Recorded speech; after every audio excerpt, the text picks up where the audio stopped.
Մինչ այսօր հասարակությունը չունի հստակ եւ վստահելի տեղեկատվություն, թե ինչի հետևանք էր այդ պայթյունը։ Այսօր լրագրողների հետ հանդիպման ժամանակ շեշտեց Սպառողների ասոցիացիա հասարակական կազմակերպության նախագահ Արմեն Պողոսյանը, խոսելով թիվ 63 ավտոբուսի պայթյունի մասին։ Այս համատեքստում նա նաեւ նկատում է, որ ահաբեկչության մասին հերքված վարկածը դեռևս ամբողջական տեղեկատվություն չէ։ Երբ որ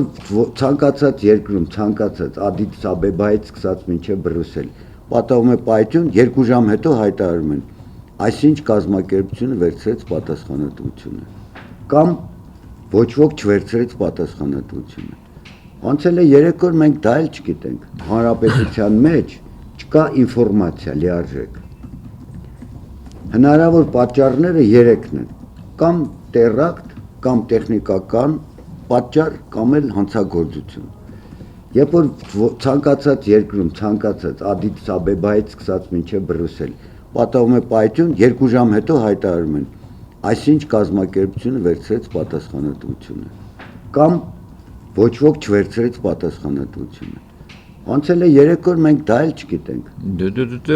դրամարի կազմակերպություն չկա, հայտարարություն չկա։ Դե որ գիտեք ավելի լավ, որ դուք գիտեք, իսկ հանրությունը չգիտի։ 3 պատասխաններից մեկը կամ սա է, կամ նա, կամ նա։ Գուցե ուզում եք ասեք, որ ներկայացված այսպես տեղեկատվությունը վստահելի կամ հավաստի։ Հենց այդ էլ ասում եմ։ Չուստիկանություն։ Ես նպատակ չունեմ հետաքննություն անելու։ Միջոցները լայնորեն հենց դա էին հայտարարում, որ ահաբեկչության վարկածը միանգամից հերքվեց։ Եթե 3-ից մեկը հերքվեց, դա չի նշանակում, որ մենք արդեն ինֆորմացված ենք։ Բայց ես էլ ասում եմ, ինչ կա այստեղ զարմանալու։ Առայժմ այսօր այս րոպեն հայտնի չէ պատճառը։ Իսկ եթե հայտնի չէ, հիմա մենք խոսենք տեխնիկական անսարկության մասին մեքենայի, խոսենք հանցագործության մասին, թե ինչի մասին։ Հասարակության վարքագիծը ավելի մասնագիտորեն կասեն իմ գոլեգաները, բայց ուզում եմ մի քանի բան հետագայի համար։ Մենք երաշխավորված չենք։ Բրյուսելում եւ Փարիզում որ լինում է, ուրեմն մենք էլ պետք է լինենք աչալուրջ։ Ես մի փոքր դետալ ասեմ ու առայժմ ավարտեմ։ Հասարակական վայրերում պետական շինությունների դիմացը աղբաման չպետք է լինի։ Ես սկզբից բորբոքվում էի, որ չկա։ Իսկ հետո ավելի համոզվեցի, որ ճիշտ է արվում եւ դա ամենուրեք պետք է լինի։ Եթե կա աղբաման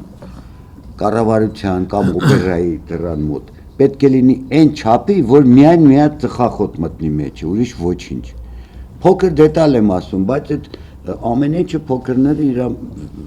վերջում դառնում են պաշտպանվածության մի աստիճան։ Ես մի քանի ավտոպարկ եմ ուսումնասիրել, օգնել եմ, մի քանի հատ բիզնես պլան եմ կազմել գծերի համար, ու երբ գրում է պարտադիր պետք է ունենան բժիշկ, որը առավոտյան զններ գծի բոլոր վարորդներին, եւ հերթապահ ավտոմեխանիկ, որը մեքենան ընդուներ, նշեր ինչ կա, ստորագրեր, խնդիր դներ, որ վերականգնեին, առավոտյան ստորագրեր գնար, պատասխանատվությունը կրեր բժիշկ առողջության համար եւ հերթապահ մեխանիկը մեքենայի վիրահատի համար։ Ու երբ որ գրում ենք տոմսը ինչ պետք է արժենա, որ երթևեկման, պարզվեց, որ դա այն 100 դրամ որ տալիս են քիչ է բժիշկ ունենալու, հերթապահ մեխանիկներ ունենալու, որոնք արագ կարողանում վերականգնեն։ Եվ այդ 100 դրամի պատճառով մենք չենք կարողանում բարեկիրթ ավտոհամակարգ սպասարկման երթուղային ունենալ Հայաստանում, որտեղ աշխարհում եթե մեկին ասես, որ 15 կիլոմետրանոց կամ 20 կիլոմետրանոց ճանապարհը 100 դրամով է գանում, այդ 20 ցենտ անում կզարմանան, ոնց է այդ մեքենան աշխատում ընդհանրապես։ Երկրորդը, մեքենաներն աշխատում են մաշվածության հաշվին, վերականգնման ֆոնդ ամորտիզացիա չի ստեղծում այդ գումարի չափով։ Դրա համար մենք դա մեր ոնց ասենք, կամ քցիպության կամ տհասության կամ չգիտեմ ինչի հետևանքն է, ես չգիտեմ, պատրաստ ենք մենք գոնե 200 դրամ տալ, որ նորմալ Այսինքն պատճառը մեր 100 դրամ վճարելն է, հա, օրինակ եթե հասարակության Ուրեմն սենց է։ մի վարքան վերջացնեմ, եթե վճարեինք օրինակ 500 դրամ, 700 դրամ, հա, ուրեմն բաներից ապահոված կլինենք պայթյուններից կամ նման բաներից։ Վթարներից, այո, պայթուններից դեռ ոչ։ Պայթունները մի հատ ուրիշ երանգ ունի, դրա մասին հիմա ես խոսեմ։ Առաջ որ դա քծիպությունը մեքենան արքելակները աշխատող կլնեն դուրս կգան գից, կնայեն որ գազի բալոնները ինչ վիճակում են, պիտի զմբի ամեն օր պիտի զմբի, հետո շաբաթական պետք է մի հատ ավելի խորը զմբի, ամսական եւ տարեկան, այս ծնումները պետք է լինեն, ու սա գումարները, որ գծիտերը չի ուզում տա։ Գուցե գծիտերն է շատ։ Գիտեմ, բայց գծիտերը որ բերում է հաշվարկն անում, օրական ցենք դե 300 ինքը երթևեկության 300